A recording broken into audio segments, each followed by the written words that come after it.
വനം കൊള്ള നടന്നൊരു കേസായിരുന്നു. ആ മുട്ടിൽമരം മുറി കേസ് അന്വേഷണം അട്ടിമറിക്കാൻ നീക്കമെന്ന് മുൻ പബ്ലിക് പ്രോസിക്യൂട്ടർ ജോസഫ് മാത്യു ആരോപിക്കുന്നു. നിയമവിരുദ്ധ ഉത്തരവിറക്കിയ ചീഫ് സെക്രട്ടറി എ ജയതിലക് അടക്കമുള്ള ഉദ്യോഗസ്ഥരുടെ പങ്ക് അന്വേഷിച്ചില്ല. ജയതിലക് റവന്യൂ സെക്രട്ടറി ആയിരിക്കെയാണ് മരം മുറിക്കാനുള്ള വിവാദ ഉത്തരവിറക്കിയത്. ആകെയുള്ള 42 പോലീസ് കേസുകളിൽ 19 എണ്ണത്തിലും കുറ്റപത്രങ്ങൾ ഇനിയും നൽകിയിട്ടില്ല. പിടിച്ചെടുത്ത മരം നശിച്ചു പോകുന്നതിൽ സൗത്ത് വയനാട് ഡിഎഫ്ഒയുടെ ഭാഗത്തു നിന്ന് വീഴ്ച ഉണ്ടായെന്നും ജോസഫ് മാത്യു ആരോപിക്കുന്നു. ഈ കേസുമായി ബന്ധപ്പെട്ട് നാളിതുവരെയുള്ള എല്ലാ വസ്തുതകളും പരിശോധിക്കുമ്പോൾ തീർച്ചയായിട്ടും ഇത് അന്ന് ഈ നിയമവിരുദ്ധമായ ഉത്തരവ് തന്നെ, അങ്ങനെ തന്നെ പറയാവുന്നു. നിയമവിരുദ്ധമായ ഉത്തരവ് 24/10/2020 ഇറക്കിയ അന്നത്തെ revenue principal secretary doctor Jayathilak, അദ്ദേഹം ഇപ്പോൾ ചീഫ് സെക്രട്ടറിയാണ്. അദ്ദേഹത്തിൻ്റെയും അദ്ദേഹത്തിൻ്റെ അതോടൊപ്പം റവന്യൂവിലെ മറ്റ് ചില ഉദ്യോഗസ്ഥர்களுണ്ട്. അവരുടെയും റോളുകളും കൂടി തീർച്ചയായിട്ടും ഇതിൽ അന്വേഷണത്തിന് വിധേയമാക്കേണ്ടതായിരുന്നു. ഒരു കൃത്യമായ പ്രോസിക്യൂഷൻ നടത്തണമെങ്കിൽ, ഒരു സത്യസന്ധമായ അന്വേഷണമാണെങ്കിൽ തീർച്ചയായിട്ടും അവരുടെ റോളും കൂടി അന്വേഷിച്ചു കൊണ്ടുവേണ്ടിയിരുന്നു ഈ കുറ്റപത്രം ബഹുമാനപ്പെട്ട കോടതി മുമ്പാകെ സമർപ്പിക്കാൻ. പക്ഷെ അങ്ങനെയൊന്നും ഒരു അന്വേഷണവും നടന്നിട്ടില്ല. വിശദാംശങ്ങളുമായി മലപ്പുറത്ത് നിന്ന് CB അനുമോദ് ചേരുന്നുണ്ട്. അനുമോദ്, കേരളം കണ്ട ഏറ്റവും വലിയ വനം കൊള്ളയായിരുന്നു ഈ മുട്ടിൽ മരമുറി കേസ്. ഏകദേശം പോലീസ് 42ഓളം കേസുകൾ രജിസ്റ്റർ ചെയ്തു. മുൻ പബ്ലിക് പ്രോസിക്യൂട്ടർ ജോസഫ് മാത്യു ആരോപിക്കുന്നത് പോലെ അതിൽ ഇപ്പോഴും നിരവധി കേസുകളിൽ ഈ വർഷങ്ങൾ കഴിഞ്ഞിട്ടും കുറ്റപത്രങ്ങൾ സമർപ്പിച്ചിട്ടില്ല. പല ദുരൂഹതയും സംശയിക്കണം. എന്താണ് മുൻ പബ്ലിക് പ്രോസിക്യൂട്ടർ ഈ കേസുമായി ബന്ധപ്പെട്ട് ഉന്നയിക്കുന്ന ആരോപണങ്ങൾ? എന്തിൻ്റെ അടിസ്ഥാനത്തിലായിരുന്നു അദ്ദേഹത്തെ ഈ പബ്ലിക് പ്രോസിക്യൂട്ടർ സ്ഥാനത്തു നിന്നും, ഈ കേസിൻ്റെ പബ്ലിക് പ്രോസിക്യൂട്ടർ സ്ഥാനത്തു നിന്നും നീക്കിയത്?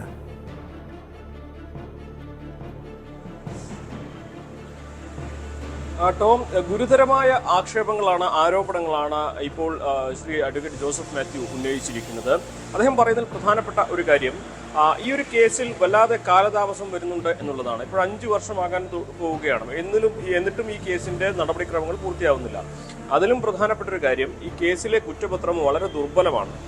ഇക്കാര്യം ചൂണ്ടിക്കാണിച്ചുകൊണ്ട് അദ്ദേഹം പോലീസിനെയും അതുപോലെ മറ്റു റവന്യൂ അധികാരികളെയൊക്കെ ഇക്കാര്യം ധരിപ്പിക്കുകയും 37 പ്രശ്നങ്ങൾ ചൂണ്ടിക്കാണിച്ച് അദ്ദേഹം ഇക്കാര്യങ്ങൾ കത്തിലൂടെ അറിയിക്കുകയും ചെയ്തു.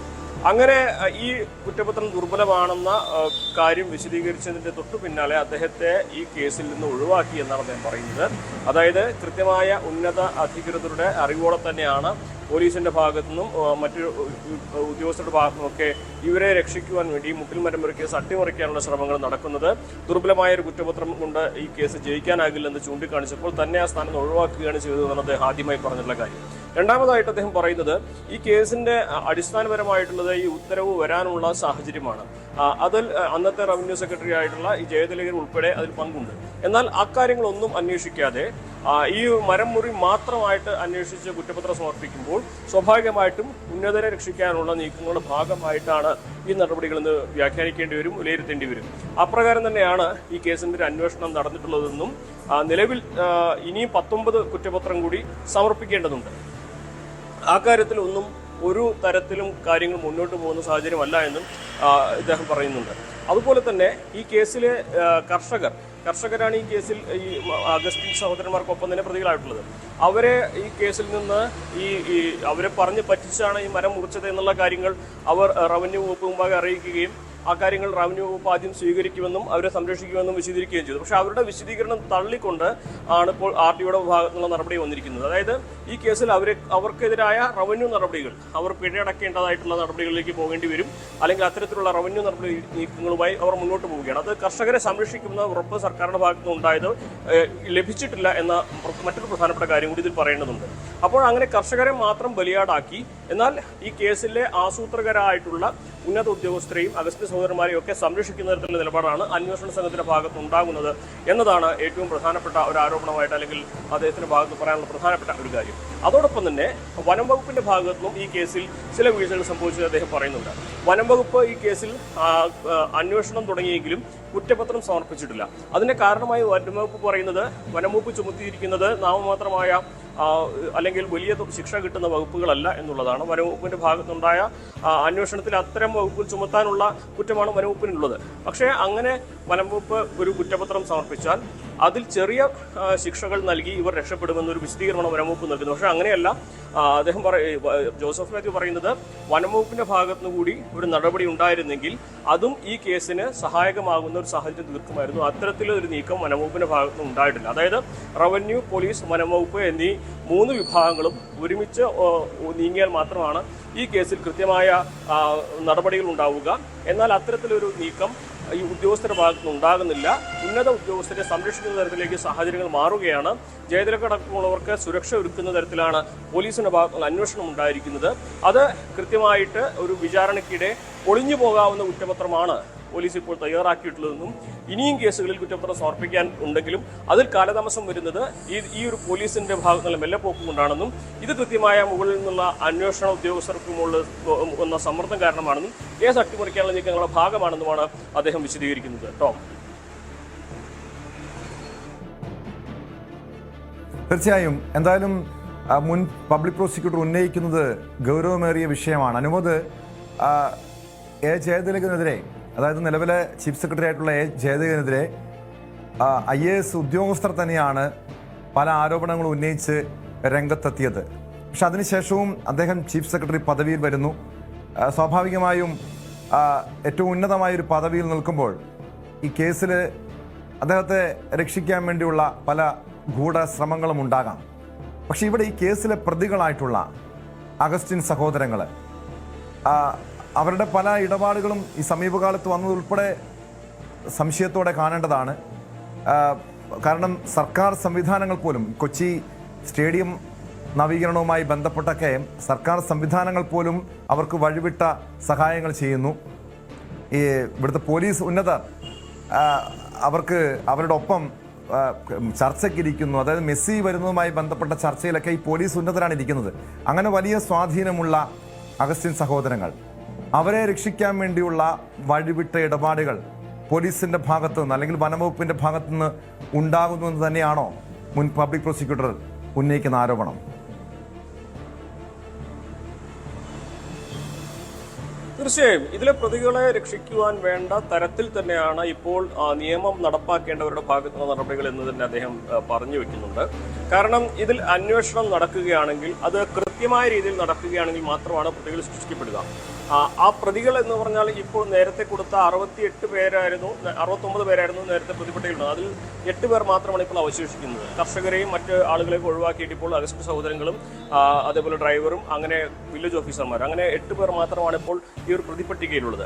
ഇപ്പോഴത്തെ നടപടികളിൽ ഇപ്പോഴത്തെ ഈ കുറ്റപത്രങ്ങളുടെ സ്വഭാവമൊക്കെ കാണുമ്പോൾ ഈ തരത്തിൽ ഒരു കുറ്റപത്രം സമർപ്പിച്ചു കഴിഞ്ഞാൽ അത് പ്രതിഭാഗത്തിന് അനായാസം പൊളിക്കാൻ കഴിയുന്ന തരത്തിലാണ് ഈ കുറ്റങ്ങൾ ആരോപിച്ചിട്ടുള്ളത്. അതിൽ 37 പ്രശ്നങ്ങൾ അക്കമിട്ടുകൊണ്ട് ഇദ്ദേഹം ജോസഫ് മാത്യു അധികൃതർക്ക് ഈ കാര്യങ്ങൾ പോലീസിന്റെ ഉന്നതരുമായിട്ടൊക്കെ കൂടിക്കാഴ്ചയിൽ അദ്ദേഹം അവതരിപ്പിച്ചു. 37 പ്രശ്നങ്ങൾ ഈ കുറ്റപത്രങ്ങളുണ്ട്, ഇത് ഇത്തരത്തിലാണ് വേണ്ടത് എന്ന നിർദ്ദേശമടക്കം അദ്ദേഹം സമർപ്പിച്ചെങ്കിലും അതിനുശേഷം അദ്ദേഹത്തെ പൂർണ്ണമായി ഒഴിവാക്കിക്കൊണ്ട് ഈ ദുർബലമായ കുറ്റപത്രവുമായി മുന്നോട്ട് പോവുകയാണ് ചെയ്തത്.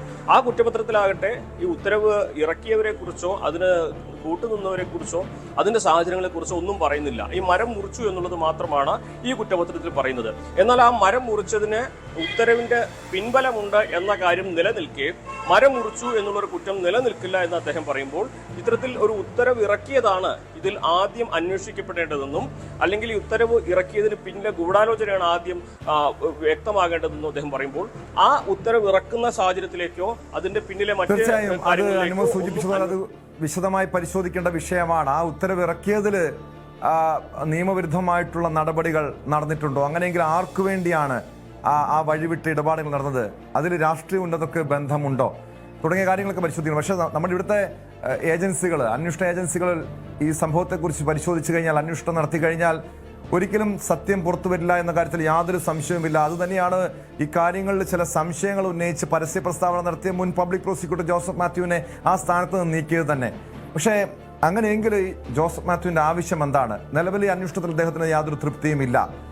ഒരു കേന്ദ്ര ഏജൻസികൾ ഈ കേസ് അന്വേഷിക്കണമെന്ന ആവശ്യം അദ്ദേഹം ഉന്നയിക്കുന്നുണ്ടോ? അതല്ലെങ്കിൽ അദ്ദേഹം ഇതുമായി ബന്ധപ്പെട്ട് ഒരു നിയമ നടപടി സ്വീകരിക്കാനോ അതല്ലെങ്കിൽ മറ്റേതെങ്കിലും സർക്കാർ ഇതുമായി ബന്ധപ്പെട്ട് ഒരു അപേക്ഷകൾ അല്ലെങ്കിൽ പരാതി നൽകാനോ തയ്യാറാകുന്നുണ്ടോ?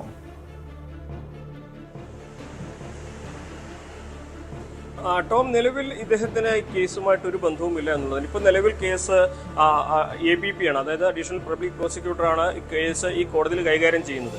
പക്ഷേ ഇദ്ദേഹത്തിന് ഈ കോടതിയിൽ സമർപ്പിക്കപ്പെട്ട കുറ്റപത്രങ്ങളുടെ എല്ലാ വിശദാംശങ്ങളും അറിയുന്നത് കൊണ്ട് ഇതിന്റെ ഭാവി ഇങ്ങനെയാകും എന്ന് അദ്ദേഹത്തിന്റെ അനുഭവ സമ്പത്തിന്റെ അടിസ്ഥാനത്തിൽ അദ്ദേഹത്തിന് പറയാൻ കഴിയുകയാണ്. ഇപ്പോൾ നിലവിൽ പറയുന്നത് ഈ ഒരു കേസിൽ നീതി ലഭിക്കണമെങ്കിൽ നിയമം, അതായത് പൂർണ്ണമായിട്ടും തെറ്റ് ചെയ്തവർ മുഴുവൻ ഇതിന്റെ നിയമത്തിന്റെ വലയിൽ അകപ്പെടണമെങ്കിൽ കേന്ദ്ര ഏജൻസികൾ ഏതെങ്കിലും തരത്തിൽ അന്വേഷണം ഏറ്റെടുക്കേണ്ടി വരും എന്ന് തന്നെയാണ്. കാരണം നിലവിൽ കേരളത്തിലെ പോലീസിനെ കൊണ്ടോ അല്ലെങ്കിൽ പോലീസിന്റെ ഭാഗമായിട്ടുള്ള ക്രൈംബ്രാഞ്ച് ആവട്ടെ, മറ്റേതെങ്കിലും സ്പെഷ്യൽ ഇൻവെസ്റ്റിഗേഷൻ ടീം ആവട്ടെ, അങ്ങനെ ആരെ കൊണ്ടാണെങ്കിലും നിലവിൽ ഈ ഒരു കേസിന്റെ ഭാഗമായിട്ടുള്ള ഉന്നതരെ കൊടുക്കുവാൻ അല്ലെങ്കിൽ നിയമത്തിന്റെ വലയിലേക്ക് കൊണ്ടുപോയി നിയമത്തിന്റെ ഭാഗമാക്കുവാൻ കഴിയുകയില്ല എന്ന് തന്നെയാണ് അദ്ദേഹം പറയുന്നത്. അതിന് CBI അല്ലെങ്കിൽ മറ്റേതെങ്കിലും കേന്ദ്ര ഏജൻസികളോ ഈ ഇക്കാര്യത്തിൽ അന്വേഷണം ഏറ്റെടുക്കേണ്ടതായിട്ട് വരും.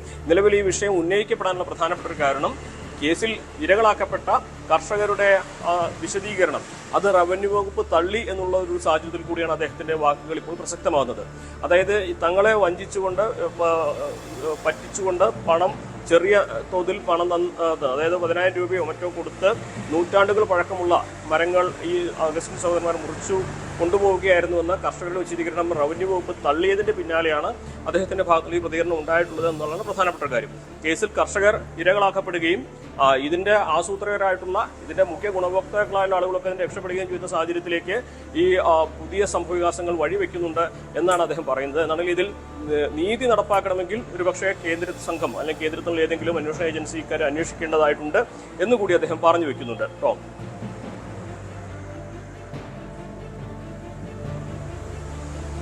യെസ്, വ്യക്തമാണ്.